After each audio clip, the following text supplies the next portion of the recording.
Hello student, आप सबका स्वागत है फिर से एक नए वीडियो में। तो इस वीडियो में हम बात करने वाले हैं आपके 12th क्लास के राजस्थान बोर्ड के अर्धवार्षिक पेपर के बारे में, जो आपका यहाँ पे हिंदी साहित्य का पेपर होने वाला है।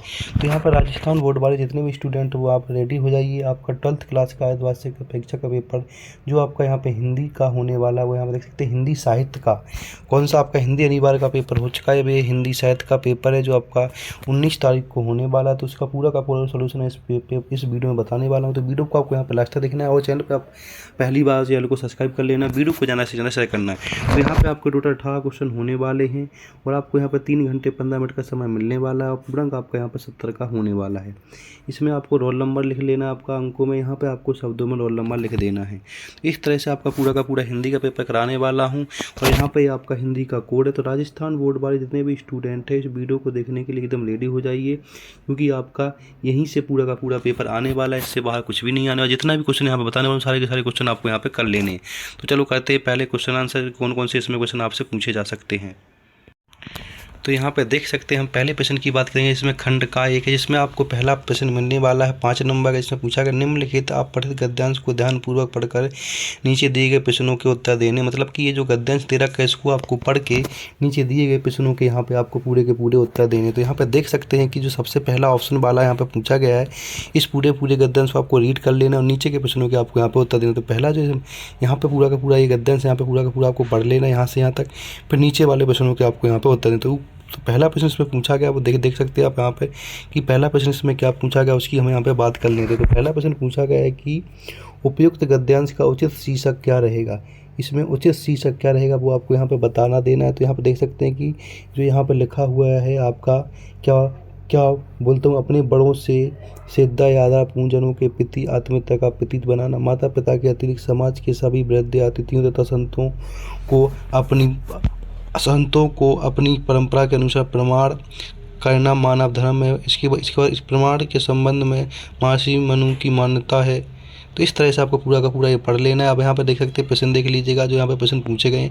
तो यहाँ पर पूछा गया है कि उपयुक्त गद्यांश का उचित शीर्षक क्या रहेगा, भारतीय संस्कृति, इसके बाद परिणाम का महत्व, ठीक है, या फिर इसके बाद परिणाम का महत्व, या फिर आत्मीयता, या फिर यहाँ पे क्या होता है परंपरा का पालन। तो यहाँ पे क्या आ जाएगा, भारतीय संस्कृति आ जाएगा आपका, ठीक है। दूसरा प्रश्न पूछा गया भारतीय संस्कृति में बड़ा महत्व किसका है। भारतीय संस्कृति में बड़ा महत्व किसका है। तो दूसरा वाला प्रश्न देख सकते हैं यहाँ पे जिसमें पूछा गया है कि भारतीय संस्कृति में बड़ा महत्व किसका है, परिणाम का है, दान का है, परिणाम का है, या फिर दान का है, या फिर यात्रा का, या फिर पुण्य का। तो यहाँ पे क्या आ जाएगा, तो सबसे बड़ा महत्व आपका ए ऑप्शन परिणाम का। इसके बाद बालक मार्कंडेय ने चिरंजीवी होने का वरदान प्राप्त किया महर्षि मुनि से, गुरु से, शताब्दियों से। किससे किया, तो महर्षि मुनि से। तो बी ऑप्शन आ जाएगा तीसरे का। इसके बाद चौथे में पूछा गया है सेवा। चौथे में आपसे पूछा गया है यहाँ पे सेवा परिणाम से वृद्धि होती है। सेवा परिणाम से वृद्धि होती है किसमें, आयु, वृद्धा, यश या बल में, या आयु या बल में, ठीक है, इसके या आयु या बल में होती है, या फिर धन में होती है, या फिर यश में। तो यहाँ पे क्या आ जाएगा आपका, यहाँ पे आपका ए ऑप्शन आ जाएगा। प्रश्न नंबर 5 में पूछा गया वह मानव शरीर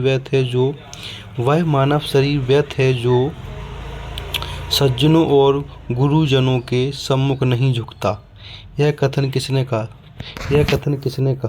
तो यहाँ पे कथन बताया किसने कहा, संत कबीर ने कहा, महर्षि मुनि ने कहा, संत तुलसी ने कहा, या उपयुक्त सभी ने कहा। तो यहाँ पे ऑप्शन डी आ जाएगा, उपयुक्त सभी ने कहा। तो प्रश्न 1 हो गया। प्रश्न 2 में निम्नलिखित है। तो प्रश्न नंबर 2 को देखें, निम्नलिखित आप पठित गद्यांश को ध्यानपूर्वक पढ़कर दिए गए प्रश्नों के उत्तर देना। मतलब ये भी एक गद्यांश दे रखा है, इस गद्यांश को पढ़ के नीचे दिए गए प्रश्नों के आपको यहाँ पे उत्तर देना। जो टोटल आपके 5 प्रश्न इससे बन जाते हैं। तो यहाँ पे ये आपका काव्यांश दे रखा है, वहाँ पर गद्यांश था, एक काव्यांश जो पोएम की तरह दे रखा होता है, इसमें अर्थ निकाल के आपको प्रश्नों के उत्तर देने होते हैं।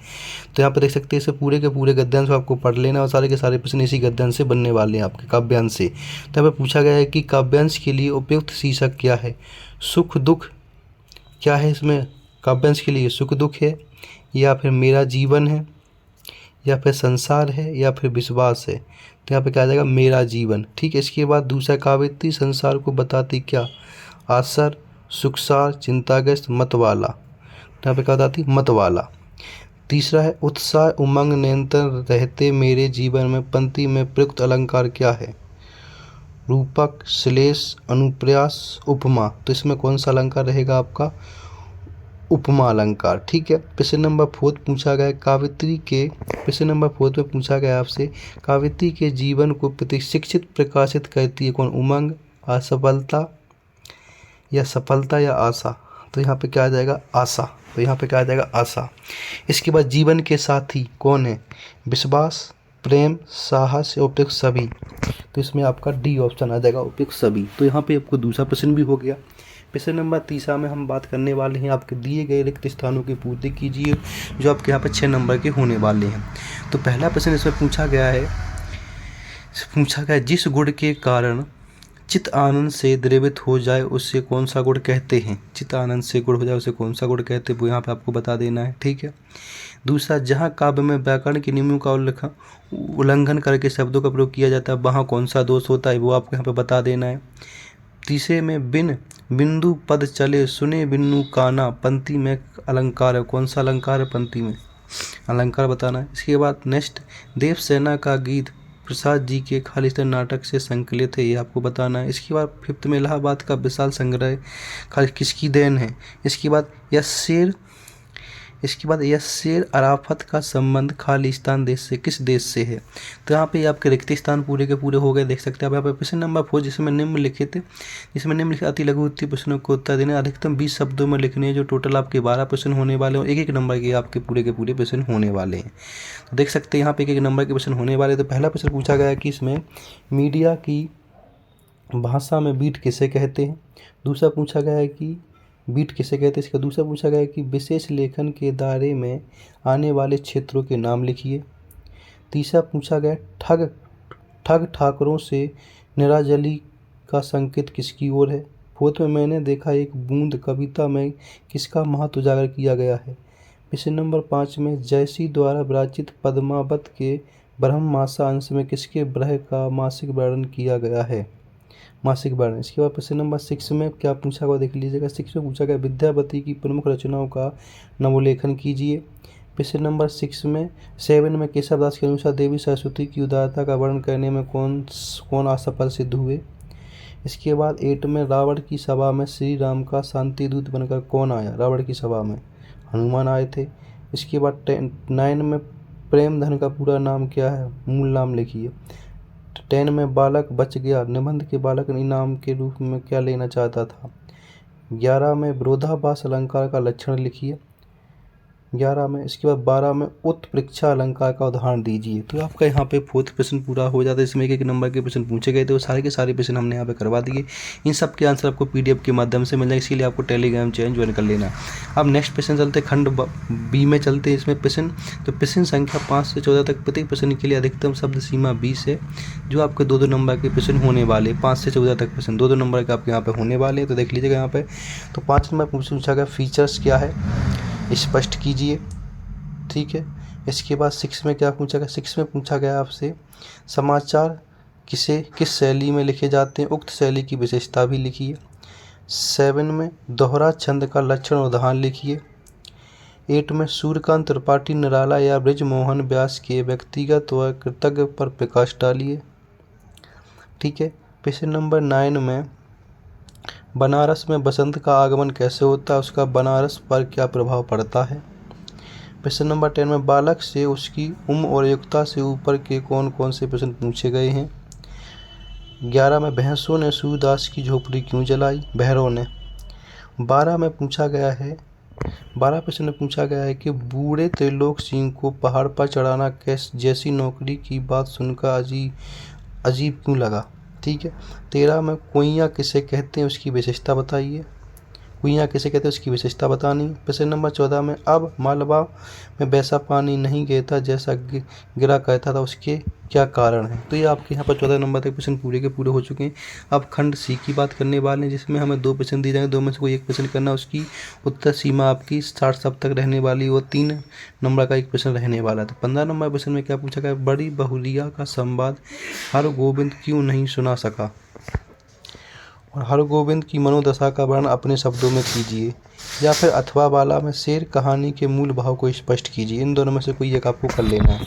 प्रश्न नंबर 16 में तो हम 100 लाख लाख बार बनाए इस कथन के संदर्भ में सूरदास के व्यक्तित्व का विवेचन कीजिए। अथवा में गर्मी और लू से बचने के उपायों का निर्माण कीजिए। इसके बाद 17 में कविता लेखन में किन किन बातों का ध्यान रखा जाता है इसके बारे में बताइए। या फिर कहानी के तथ्यों पर विस्तार से प्रकाश डालिए। ठीक है। इसके प्रश्न नंबर 18 में निम्नलिखित पठित पद्यांशों में किसी एक की प्रसंग व्याख्या कीजिए। अरुण यह मधुमेह देश हमारा। जो 4 नंबर के प्रश्न आपके यहाँ पे होने वाले प्रश्न नंबर 10 से, तो उसको देख लीजिएगा। ये पूरा का पूरा पठित दे रखा है। इसको आपको इसकी व्याख्या करनी और इसका यहाँ पर प्रसंग लिखना। इन दोनों में से किसी की आप एक व्याख्या कर सकते हैं। प्रश्न नंबर 19 देखिए। 19 में आपको एक गद्यांश दे रखा है। इसका भी आपको यहाँ पे प्रसंग और व्याख्या करनी जो आपके 4 नंबर की होने वाली है। गद्यांश दे रखा, वहाँ पर काव्यांश दे रखा था। इसके प्रसंग और व्याख्या दोनों करनी है। ये अपने शब्दों में लिखना होता है। ठीक है।